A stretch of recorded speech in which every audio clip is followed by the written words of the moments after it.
Bagi Anda yang mengalami obesitas, kemudian melangsing dengan sendirinya, tanpa upaya apapun, tanpa mengubah pola diet Anda, tanpa olahraga, dan tetap makan makanan yang banyak karbohidratnya, Anda jangan bangga dulu ya, karena Anda berpotensi menderita penyakit yang sangat berat, yaitu kencing manis. Bahaya ta iki. Ya bahaya. Tidak hanya pada tahap awal, tapi justru itu menjadi tahap akhir atau pada kondisi-kondisi yang kritis bagi Anda. Mengapa demikian? Begini ceritanya. Ya, dari awal dulu ya. Jadi ketika Anda makan banyak karbohidrat, semua karbohidrat itu akan diubah menjadi gula di dalam tubuh Anda. Karbohidrat itu adalah nasi, mie, jagung, umbi-umbian, gula, semua yang manis-manis pasti mengandung karbohidrat.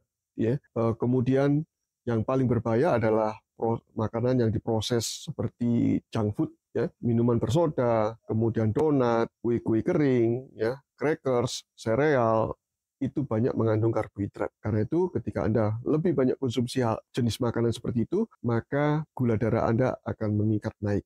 Dan ketika gula darah naik di dalam tubuh Anda, maka ada hormon yang disebut sebagai insulin, itu tidak suka kalau gula darah itu tinggi di dalam darah Anda. Dan dia langsung keluar dan bekerja menarik gula itu agar masuk ke dalam sel. Ya. Dan setiap kali keluarnya insulin itu, maka insulin punya efek samping, yaitu dia mencegah pembakaran lemak di dalam tubuh Anda. Dan yang terjadi justru sebaliknya, dia menimbun lemak dari gula yang Anda dapatkan dari makanan karbohidrat tadi itu. Karena itu, tubuh Anda makin gemuk, makin gemuk, makin gemuk, dan makin berlemak jadinya. Itu awalnya. Dan mungkin Anda tidak menyadarinya karena karbohidrat itu sangat nikmat dan berada di mana-mana saat ini, mudah didapat dan relatif murah katanya, sehingga Anda terus mengkonsumsi karbohidrat itu. Makin lama makin gemuk. Ya. Dan setiap kali karbohidrat masuk ke dalam tubuh Anda dan diubah menjadi gula, insulin juga akan keluar. Semakin banyak gula yang ada di dalam tubuh Anda, semakin banyak juga insulin yang keluar. Dan yang memproduksi insulin ini pabriknya adalah pankreas. Lama-lama pankreas juga capek untuk produksi atau mengkompensasi gula dengan produksi sebanyak-banyaknya insulin. Dia capek akhirnya. Nah, ketika insulin capek, pankreas capek. Ketika pankreas capek, maka dia mengurangi produksi insulin dan bahkan dia menghentikan produksi insulin itu. Dampaknya, insulin dalam tubuh Anda juga rendah. Ketika insulin rendah, nah ini waktunya membakar lemak. Karena setiap kali insulin tinggi, pembakaran lemak dibatalkan, kan, diblok oleh insulin. Nah, mumpung insulin rendah, maka lemak dibakar oleh tubuh Anda. Yang jadi persoalan adalah ketika pembakaran lemak, kondisi gula darah Anda masih tinggi, ya. Dan tidak hanya lemak saja yang dibakar, tetapi protein di dalam otot Anda juga dibakar. Mengapa protein dibakar? Karena tubuh mengeluarkan sinyal bahwa dia kekurangan gula dan mengarah ke otak, otak mengatakan cari makan. Setelah cari makan tetap nggak bisa digunakan, tubuh ini mengatakan belum ada gula yang masuk. Akibatnya, dia memproduksi sendiri gula di dalam tubuh ini, yaitu membongkar protein.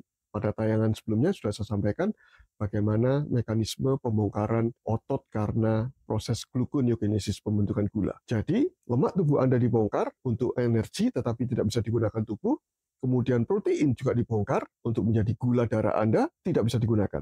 Lemak tadi dibakar menghasilkan keton, protein dibongkar menjadi gula di dalam tubuh Anda dan tetap tidak bisa digunakan karena insulinnya sangat rendah sekali. Nah, kondisi di mana gula tinggi dan keton yang tinggi itulah yang berbahaya. Itu yang disebut sebagai ketoasidosis di dalam tubuh Anda. Gula darah Anda mungkin ketika dicek sekitar 500 bahkan lebih, dan bahkan bila menggunakan alat gula darah yang di rumah itu yang biasa cek mandiri, itu bisa tidak terdeteksi, bisa high.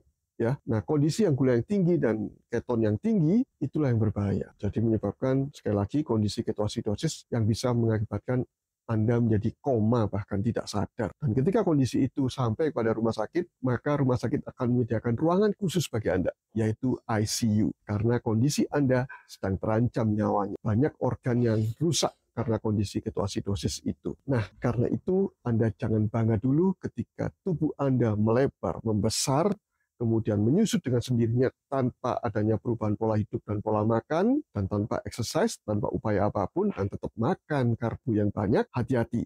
Ketoasidosis itu adalah ancaman. Ketoasidosis berbeda dengan kondisi ketosis ya. Anda bisa simak di video saya yang lainnya ya. Di situ Anda bisa tahu bahwa ada perbedaan yang nyata. Semoga informasi ini menjadi bermanfaat bagi Anda. Bila bermanfaat, silakan bagikan kepada yang lainnya. Karena dengan demikian Anda bisa menyelamatkan jiwa dari orang yang Anda kasih juga. Salam sehat dari saya, Dr. Oi. Stay healthy.